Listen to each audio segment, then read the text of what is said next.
Alright, so we've got some leash skills for Cooper. Miss Sarah's walking him, and any time he puts tension on the leash, she's either going to have him come back into heel position or she's going to make him circle.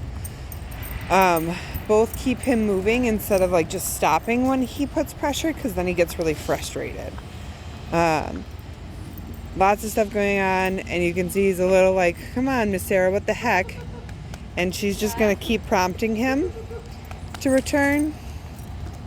Good. And as soon as he does, we can keep moving, right? But he's got to learn that when he pulls on you, that stops all forward momentum, and he's got to come back towards you,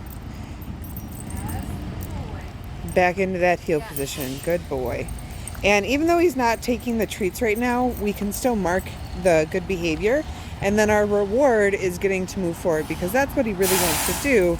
He wants to check all the things out, see all the things, do all the stuff. Yes, hello. And so there again, like if he really pulls forward, Sarah's not going to let him keep going. He's got to come back into heel position.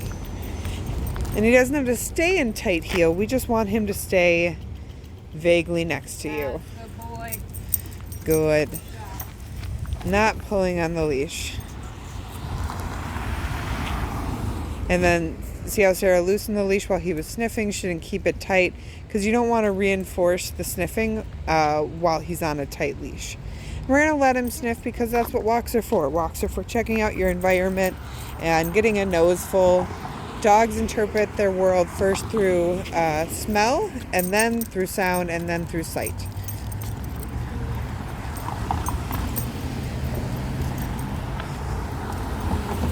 You can see he's starting to kind of just automatically come back into heel when he messes up. And that's our first step of like understanding. So again, Sarah's not going to let him pull her towards that, but she's going to loosen it and then let him smell it, right?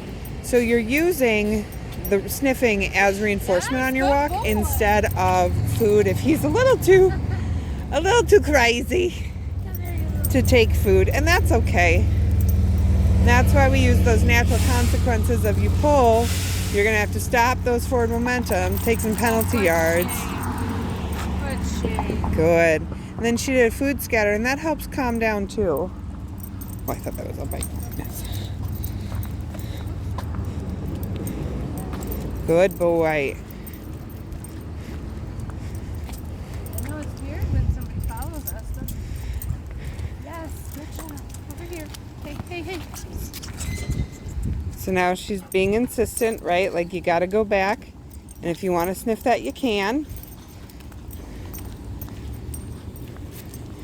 And you can see when he kind of self-corrects, when he feels the leash go tight and then fixes it himself. Very good. There's nothing there. There is. You can't see it. Cooper. Yes, good boy. Whoop, he dropped it. He'll get on the way back.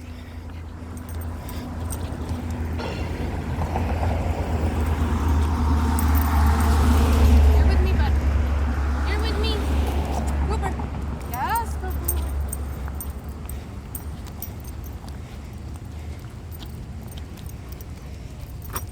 Over here.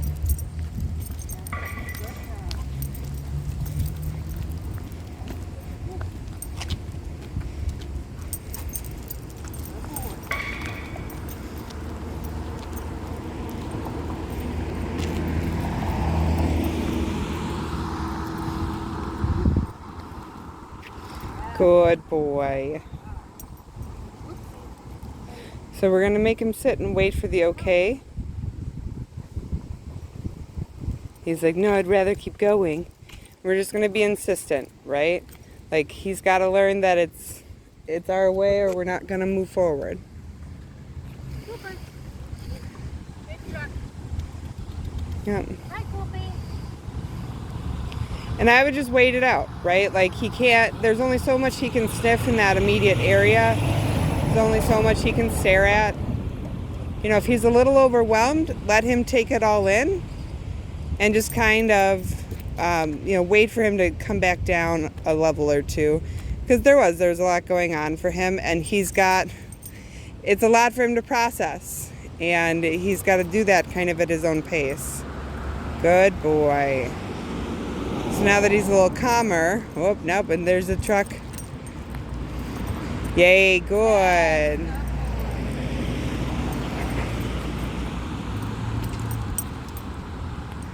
can sit now. And then we're going to go. Okay. Good. Yep. Even in the street, that's why we make sure that there's nobody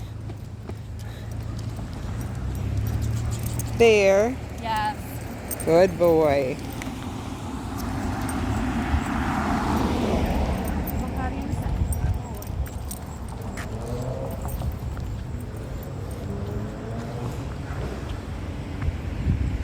All right, we're going to pause it for a potty break.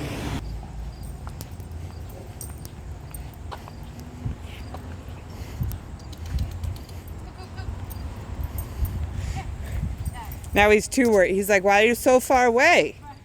I know. Good. So we changed paths just because there were a lot of barky dogs where we were going. We didn't want to put him through that quite yet. Now I'm trying to stay a little further back so I'm not as distracting. And he's kind of just spiraling, so she's going to give him a minute. Same like we did at the crosswalk. Well, he's got to pee everywhere today.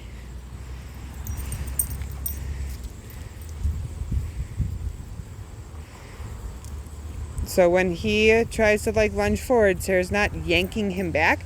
She's just not letting him go anywhere either. Because pulling doesn't get you what you want. Having a loose leash gets you what you want.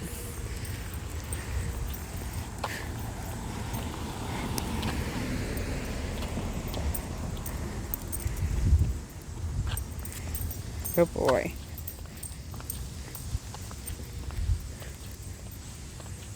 Not all the way in the yard. Oh, he might have to poop.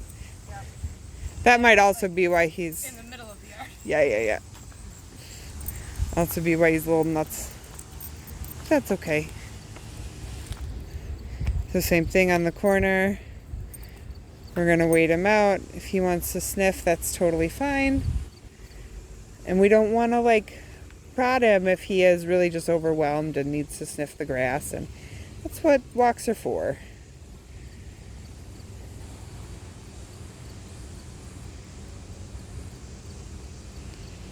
Oh, probably helps to have the dog in the frame. You know, you can't pull me back. Yeah, so even though he's at the end of it, she's not letting him get further than that by pulling.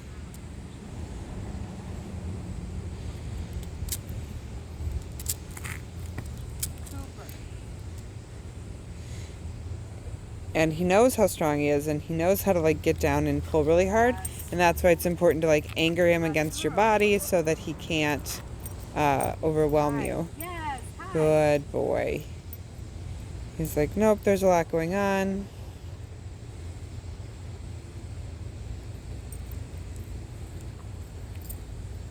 I feel like he's got to go potty. I feel like he does too.